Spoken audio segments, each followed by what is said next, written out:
High বন্ধুরা, তোমরা কেমন আছো? আশা করছি তোমরা সকলে খুব ভালো আছো। তো তোমরা দোল কেমন কাটাচ্ছ জানিও। তোমাদের কাছে একটা রিকোয়েস্ট, যে কাউকে প্লিজ জোর করে রং দিও না।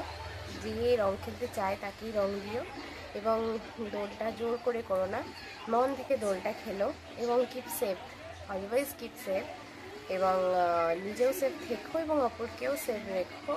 এভাবেই তোমরা দোল খেলো।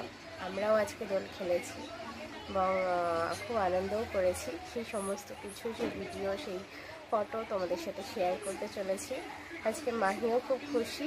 তোমরা তোমাদের ছানাপোনাগুলোকেও নিয়েও দোল খেলো, কিন্তু অবশ্যই অল্প দোল খেলো এবং শুকনো রং, আবির যেটা বলে, সেটা দিয়ে খেলো।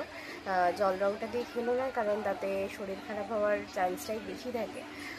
আজকে আর কালকে 2 দিন ধরে দোল, তো তোমরা ভালোভাবে দোল খেলো। আরেকটা কথা ফ্রেন্ডস, সেটা হচ্ছে তোমাদের যে তোমাদের পাড়াতে হোক বাড়িতে হোক, যে ছোটো ছোটো পেট আছে, কারোর কুকুর আছে, বিড়াল আছে, খরগোশ আছে, পাখি আছে, তো প্লিজ ফ্রেন্ডস ওদের কোনো রকম রং দিও না। ওরা খুবই অবলা এবং খুবই নাজুক যাকে বলে।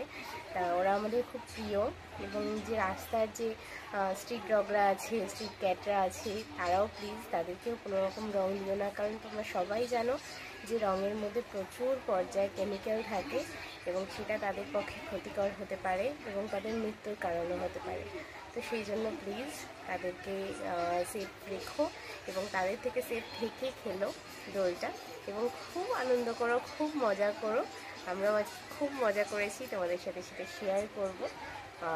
তো stay happy, stay safe and happy Doljatra. Tata বন্ধুরা।